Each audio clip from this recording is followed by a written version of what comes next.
Hello, everyone, and welcome to the Good Love Podcast, a Good Love project production with your friendly neighborhood sex geek and good lover, Katrina Boots Rainsong. Here at the GLP, we strive for informed, enthusiastic consent, so this is your content warning. The Good Love Podcast is a sex and relationship education podcast directed to adult listeners. We offer playful, powerful, and positive education on sexuality, pleasure, kink, sexual health and wellness, and a slew of other grown and sexy topics. If you find any of these topics objectionable, you're welcome to skip an episode or even the whole show. If you're under 18, we recommend heading over to scarletine.com for all youth-focused sex ed needs. Now, if you're an enthusiastic yes, get comfy and enjoy the show. Happy Thursday, good lovers.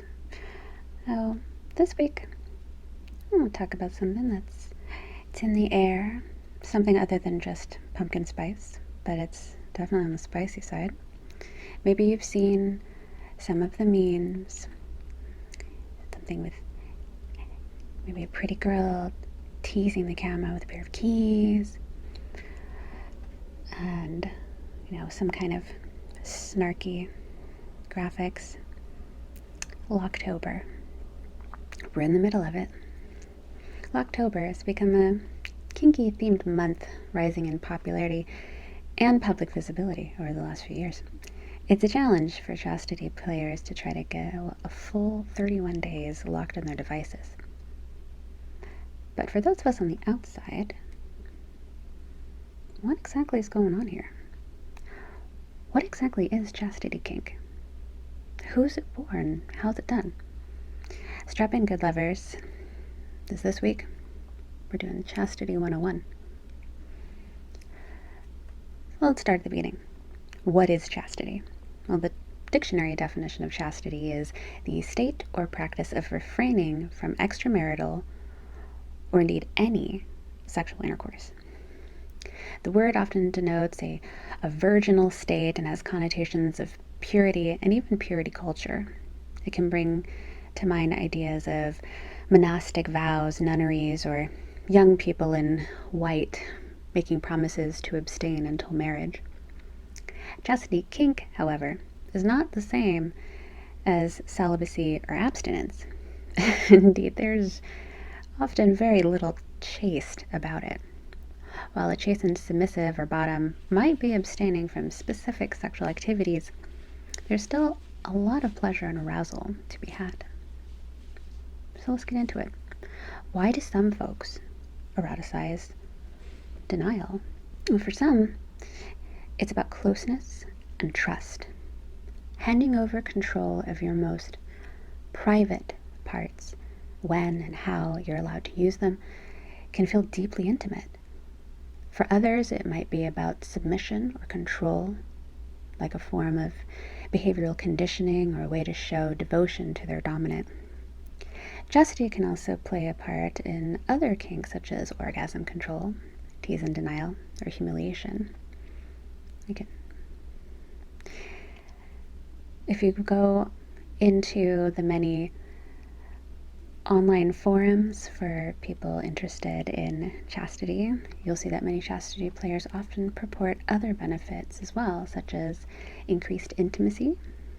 Chastity with a partner is a constant reminder of the person who holds the key to your pleasure. It's like they're with you everywhere you go, holding that special part of you at all times. Enhanced submission is another one. Many folks say that being in chastity can put them in a sort of low-level but sustained form of subspace. It's like a heady, sexy secret that they carry with them. And increased pleasure. They do say that hunger makes for good sauce, and delayed gratification of chastity can be like a form of ongoing foreplay. For some people, denial is the ultimate aphrodisiac, especially if erotic teasing is involved. When finally allowed release, many say the pleasure is incredibly intense and well worth the wait. So who is chastity kink for? Most information about and depictions of chastity is focused on cis men, and largely heterosexual cis men, although we do see a good amount of chastity among gay cis men as well. So is it only for men? Absolutely not. There are a wide variety of chastity devices available to work with anyone's physical assets.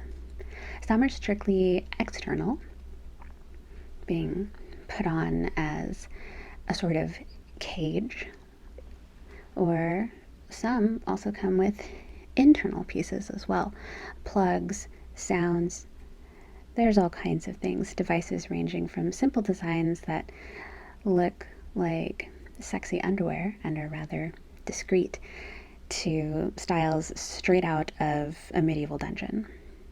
Although it should be noted that if you do some historical research, you'll find that chastity belts weren't really used in the Middle Ages. So let's say a medieval style fantasy dungeon. The main point is, though, anyone of any gender can explore and enjoy chastity. So before we get into the how, let's talk a little bit about safety, right? Safety first. Now, chastity doesn't always require wearing of devices, and we'll get into that a little bit. But if you are going to wear a device, here's some health and safety best practices. Firstly, be mindful of your hygiene. Most cages, devices are going to need to come off for cleaning. How often will depend on the material of the cage, your body, your lifestyle.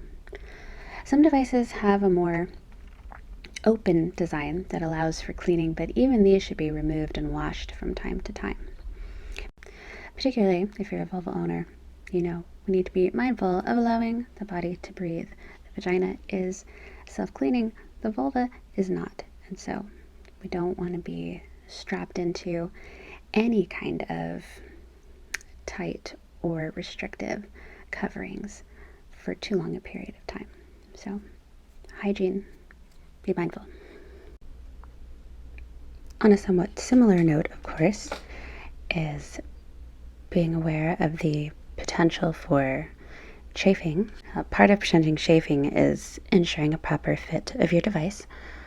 However, sometimes it can still happen depending on your hair grooming habits, skin sensitivity, even the weather. If it's hot, if you're sweating a lot, you want to make sure that you don't have any allergies to whatever material is used in your device.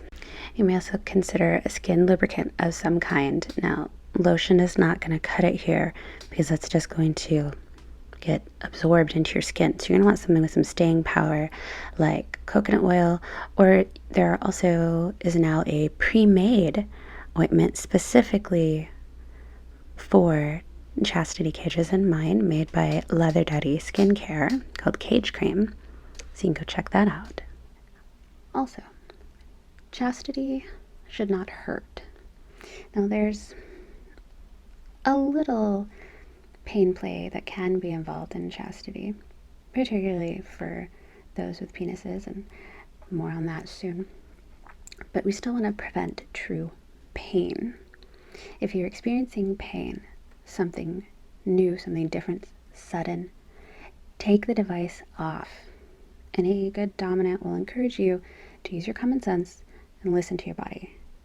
And on that note, remember that emergencies happen. So have an emergency exit strategy. If you're going to have a key holder, someone else is holding your key, someone else is locking you in, make sure you negotiate having a spare key and where and when you'll be able to get to it. Some people will freeze their spare key in water, so they have to melt it or break the ice cubes to be able to get at it, or while others use a combination lock of some kind. There's a variety of things, but the point remains. If you're in an emergency, or even if you just have something that you need to do that maybe you should not be wearing a device for, say playing some kind of contact sports, you don't want to have to call your dominant from across town or in another country to let you out. So, of course, when you have your spare key, temptation may be a thing, especially if you're going for a longer time in chastity. So, work that out. And for folks with prostates, the jury is out here, but there's not a lot known about the long-term effects of chastity on reproductive health. Maybe someday we'll be able to get a grant to study the effects of long-term chastity, cage chastity on people with prostates. I don't know if we'll ever get to that level of openness in academia, but who knows? That being said, pre-existing prostate issues, you might want to consider them to be a contraindication to some of these practices. So if you're going to go into chastity, proceed with caution. If you have medical concerns, if you feel comfortable, try to talk to your doctor. If you don't believe that your doctor will be a good person to talk to, you can go to kink-aware professionals to find a kink-friendly physician to consult with. Okay, now we've taken care of safety first, so now let's talk about the actual devices themselves. Physical chastity, wearing a device. Physical chastity can be a commitment, or can be a very deep commitment, especially if you give the key to someone else. Depending on the kind of device you use, you may be able to wear it for quite long periods, even daily or overnight.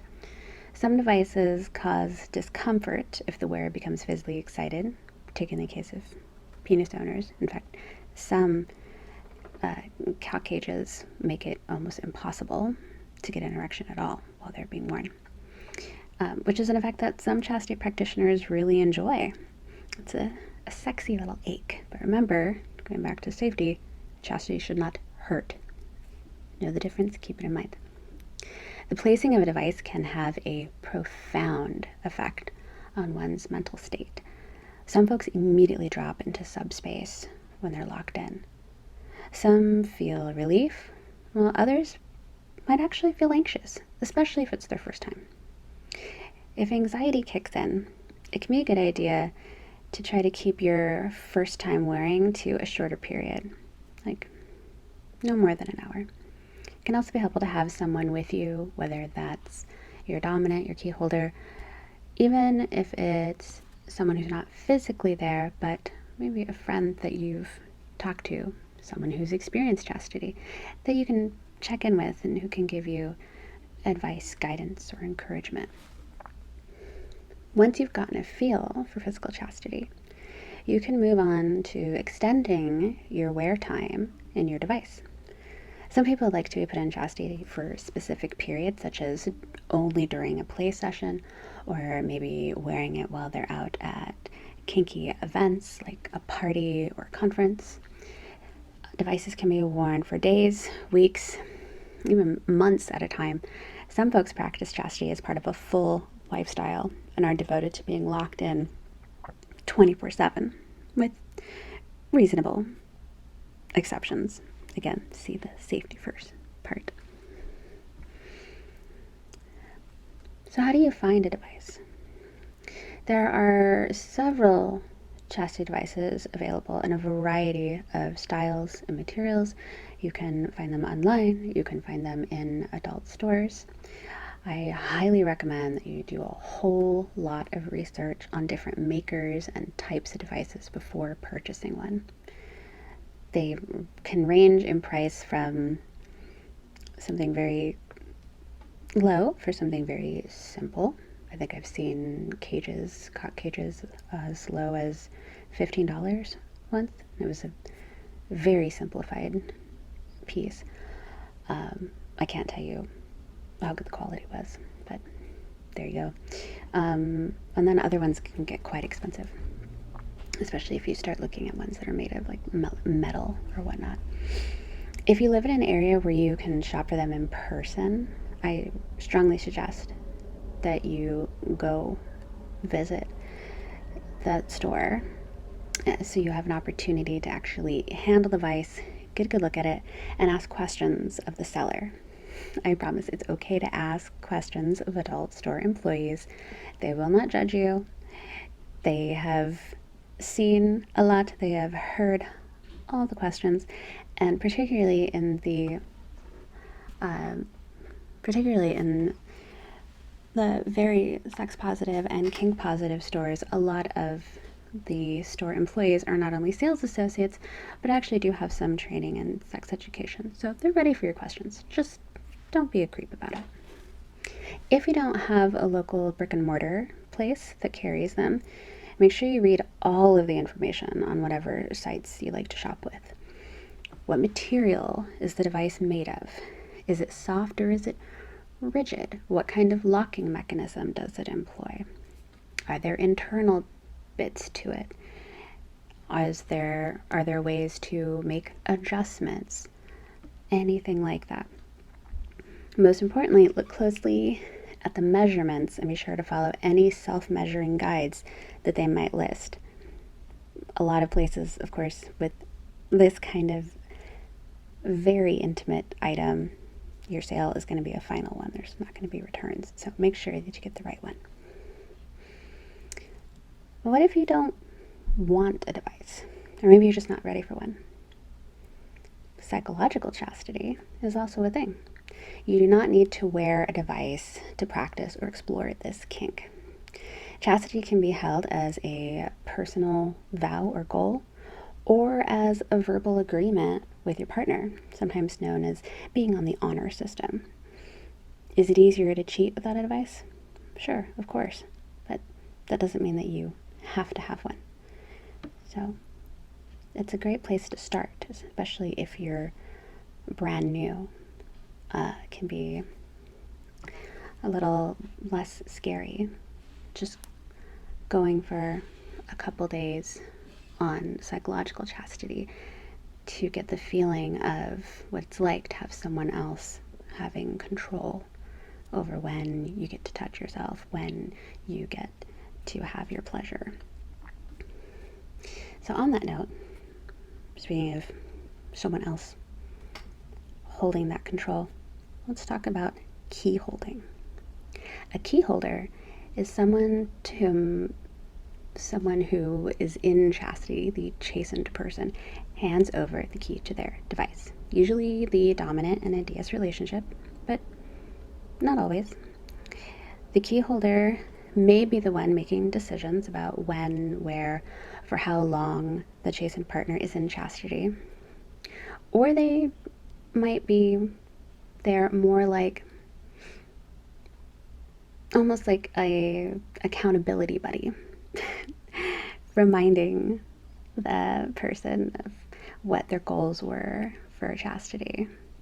A key holder can also enact psychological chastity, in which case the key is that person's word and the bottom's own will. It takes a lot of trust and devotion, but it can be well worth it for such levels of intimacy and submission.